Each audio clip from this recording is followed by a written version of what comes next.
Assalamualaikum warahmatullahi wabarakatuh. Di sini kami akan mempresentasikan materi tentang marketing strategi dari dua brand yaitu Shampoo Pantene dan Sunsilk. Sebelum memasuki materinya, izinkan kami memperkenalkan diri terlebih dahulu. Saya Lili Syurina. Saya Cynthia Lila Nurkalian. Saya Lelang Hindia. Saya Aulia Indonesia. Saya jadi Jiran Rumah. Sebelum memasuki bagaimana cara perusahaan mempromosikan pemasaran mereka, strategi pemasaran mereka, mungkin ada perkenalan profil singkat dari Pantene dan Sunsilk. Profil singkat dari Pantene itu sendiri adalah salah satu merek perawatan rambut terkemuka di dunia yang dimiliki oleh Procter & Gamble atau P&G, didirikan pada tahun 1945 di Swiss. Pantene dikenal dengan teknologi inovatif berbasis polivitamin B5 yang memberikan solusi perawatan rambut profesional. Dan ini tidak hanya menawarkan produk shampoo, tapi ada conditioner, masker rambut, dan perawatan khusus lainnya. Misi dari Pantene sendiri, visinya ialah menjadikan merek perawatan rambut termuka yang membantu setiap orang mendapatkan rambut yang kuat, sehat, dan indah. Misinya adalah memberikan solusi perawatan rambut yang efektif melalui inovasi berbasis sains, mendukung pemberdayaan perempuan untuk merasa percaya diri dengan rambut yang sehat dan kuat, meningkatkan kesadaran tentang pentingnya perawatan rambut yang berkelanjutan dan ramah lingkungan. Profil dari Sunsilk akan dibacakan oleh Cynthia. Baik, profil dari Sunsilk itu adalah merek perawatan rambut global yang dimiliki oleh Unilever. Diperkenalkan pada tahun 1954, Sunsilk dikenal dengan berbagai produk yang dirancang untuk kebutuhan rambut yang berbeda, seperti rambut kering, berminyak, lontok. Sunsilk sering bekerja sama dengan para ahli rambut internasional untuk menciptakan formula inovatif. Visi misi daripada brand Sunsilk yaitu visinya itu menjadi teman terbaik bagi perempuan dalam perjalanan meraih rambut sehat, indah, dan percaya diri. Misi daripada brand Sunsilk itu menyediakan solusi rambut berkualitas tinggi dengan harga yang terjangkau untuk semua kalangan. Lalu menginspirasi perempuan muda untuk menjalani hidup yang penuh warna dan percaya diri, mengedukasi masyarakat tentang pentingnya perawatan rambut yang tepat dan menyenangkan. Masuk ke materi pertama yaitu tentang segmentasi pasar berdasarkan informasi shampoo dari Pantene dan Sunsilk yang akan dijelaskan oleh Laila Nutria. Baik, saya akan menjelaskan tentang segmentasi pasar berdasarkan iklan shampoo yang telah disaksikan di YouTube. Jadi, pertama dari brand shampoo Pantene. Dan shampoo Pantene ini menggunakan segmentasi demografis yang dimana seringkali menargetkan wanita, khususnya yang berusia 18 hingga 45 tahun, yang peduli dengan perawatan rambut dan penampilan. Produk mereka ini juga sering difokuskan pada kategori tertentu seperti perawatan rambut kering, rusak, dan berminyak, sehingga lebih sesuai dengan kebutuhan spesifik berdasarkan jenis rambut atau usia konsumen. Yang kedua, mereka juga menggunakan segmentasi psikografis, yang dimana Pantene ini menawarkan konsumen yang memiliki gaya hidup sibuk yang menginginkan solusi perawatan rambut yang praktis dan efektif. Yang kedua, dari brand shampoo Sunsilk. Berdasarkan iklan yang kami lihat dari YouTube, brand Sunsilk ini sering menggunakan segmentasi pasar demografis, khususnya menargetkan wanita usia muda 18 hingga 35 tahun.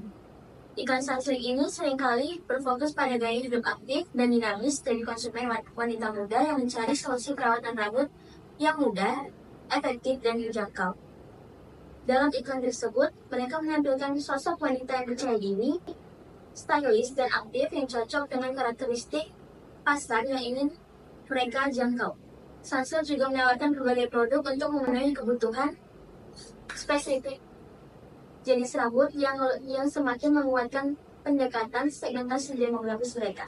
Baik, itu saja yang dapat saya sampaikan dari segmentasi pasar berdasarkan iklan shampoo dari dua brand tersebut. Selanjutnya saya kembalikan ke Nadia. Jadi, dapat disimpulkan bahwa segmentasi pasar dari Pantene ini adalah demografis dan psikografis, sedangkan Salsif menggunakan segmentasi pasar demografis. Selanjutnya, materi tentang strategi pemasaran dari kedua brand tersebut yang akan dibacakan oleh Cynthia Nanda dan Yeci. Baik, strategi pemasaran. Yang pertama itu produk. Brand dari Sunsilk menawarkan berbagai varian sampo yang fokus pada kebutuhan spesifik seperti rambut rontok, keriting, dan anti ketombe. Dilengkapi dengan perawatan tambahan seperti conditioner, serum, dan masker rambut. Sunsilk juga mengutamakan inovasi berbasis bahan alami atau vegan untuk menarik konsumen yang peduli lingkungan. Sedangkan Pantene itu menonjolkan teknologi provitamin B5 untuk memperkuat rambut dengan varian seperti anti ketombe, perawatan kerusakan, sampo volume, dan produk khusus seperti rambut keriting berwarna. Pantene juga mengikuti tren berbasis bahan alami dan ramah lingkungan. Yang kedua itu untuk harga. Sunsilk menggunakan strategi harga yang terjangkau dengan harga penetrasi saat peluncuran produk baru. Harga psikologisnya itu seperti 24.900, serta sering menawarkan diskon dan bundling. Pantene menetapkan harga kompetitif untuk bersaing dengan merek seperti Dove dan Sunsilk, menyediakan sasetan kecil untuk pasar sensitif harga, serta sering memberikan promo dan bundling produk. Yang ketiga itu ada tempat. Sunsilk memiliki distribusi luas seperti supermarket, minimarket, toko obat, dan pasar tradisional, serta platform e-commerce seperti Tokopedia dan Shopee. Sunsilk juga bekerja sama dengan salon kecantikan sebagai saluran distribusi alternatif. Sedangkan Pantene tersedia di retail tradisional seperti supermarket dan minimarket, serta memanfaatkan platform e-commerce seperti Lazada, Tokopedia, dan Shopee. Pantene juga bekerja sama dengan salon untuk menjangkau pelanggan secara langsung. Yang keempat itu ada promosi. Sunsilk mengandalkan iklan televisi dan radio dengan bintang terkenal, media sosial seperti Instagram dan TikTok dengan konten tutorial, serta kampanye influencer untuk meningkatkan kesadaran merek.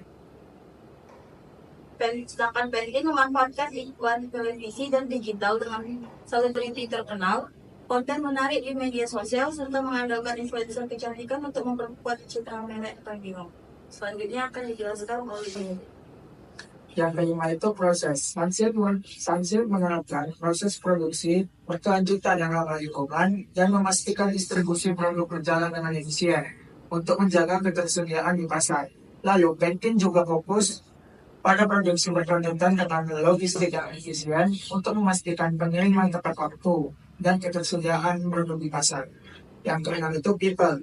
Sunsilk menargetkan wanita berusia 18-45 tahun yang peduli dengan penampilan rambut dengan pelatihan staf penjualan untuk memberikan rekomendasi yang tepat di toko. Pantene juga menargetkan wanita berusia 18-45 tahun, tetapi pada fokus mereka yang lebih peduli dengan perawatan rambut premium. Staf penjualan dilatih untuk memahami manfaat teknologi prof dan memberikan saran terbaik pada pelanggan. Yang ketujuh itu bukti fisik. Sunsilk menggunakan kemasan yang menarik dengan desain modern dan memastikan penempatan strategis di rak toko, dekat kasir, atau area promosi khusus untuk menarik perhatian konsumen. Sedangkan Pantene juga menawarkan kemasan modern dan fungsional dengan penempatan produk di lokasi yang mudah dijangkau konsumen. Yang kedelapan, partisipasi. Sunsilk melibatkan konsumennya melalui kampanye interaktif di media sosial seperti tantangan atau kontes, mendorong jelasan produk online dan mengadakan acara kecantikan atau workshop secara langsung. Sama halnya seperti Sunsilk, Pantene aktif dalam kampanye interaktif di media sosial dengan tantangan dan kontes, mendorong konsumen memberikan ulasan produk serta mengadakan event offline seperti workshop kecantikan untuk meningkatkan keterlibatan. Baik, sekian saya kembalikan kepada dia. Nah, selanjutnya saya akan menjelaskan tentang communication marketing. Jadi apa sih sebenarnya communication marketing?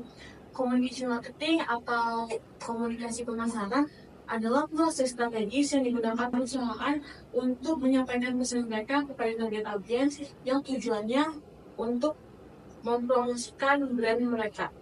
Nah, jadi communication marketing dari Sunsilk dan Pantene ini adalah Kalau misalnya Sunsilk, target audiensnya itu lebih ke perempuan remaja atau perempuan muda, wanita karir yang ingin rambutnya itu lebih sehat dan stylish.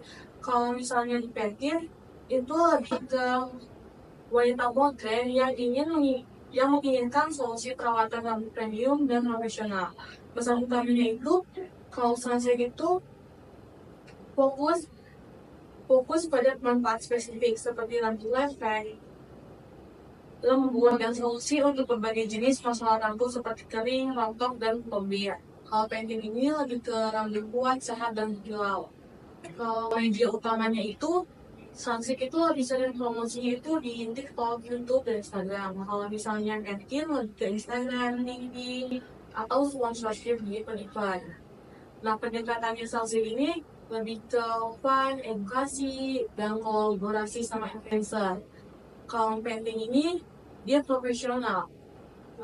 Mungkin itu saja materi tentang communication marketing. Selanjutnya materi tentang saluran distribusi akan dijelaskan oleh Aulia Putri. Baik, saya akan menjelaskan saluran distribusi antara produk Pantene dan Sunsilk. Sebelumnya, saya akan menjelaskan pengertian dari saluran distribusi. Saluran distribusi adalah jalur atau rute yang digunakan oleh sebuah produk atau layanan untuk berpindah dari produsen ke konsumen akhir. Nah, perbandingan strategi distribusi antara merek produk Pantene dan Sunsilk itu ada 3 aspek. Yang pertama, aspek jangkauan. Pantene menggunakan strategi distribusi selektif dengan target premium, urban, dan profesional. Artinya, produk ini lebih difokuskan pada area tertentu seperti kota besar, segmen pasar kelas menengah ke atas. Contohnya itu Pantene tersedia di salon kecantikan atau toko-toko modern seperti Sephora atau Watson. Kalau jangkauannya Sunsilk itu berbeda, itu menggunakan strategi distribusi intensif yang mencakup pasar massal untuk semua lapisan masyarakat. Contohnya, Sunsilk tersedia di pasar tradisional, minimarket seperti Alfamart dan Indomaret, serta supermarket besar. Aspek yang kedua yaitu fokus pasar. Fokus pasar Pantene menargetkan salon, spa, dan retail modern. Contohnya, produk Pantene dijual dalam salon untuk perawatan rambut eksklusif dan di gerai seperti Guardian. Yang Sunsilk itu menyasar pasar tradisional dan retail modern. Contohnya, Sunsilk dijual di kios-kios kecil, pasar tradisional, hingga toko swalayan. Aspek yang ketiga yaitu distribusi digital. Pantene menggunakan distribusi digital mengandalkan toko resmi dan promosi di platform e-commerce.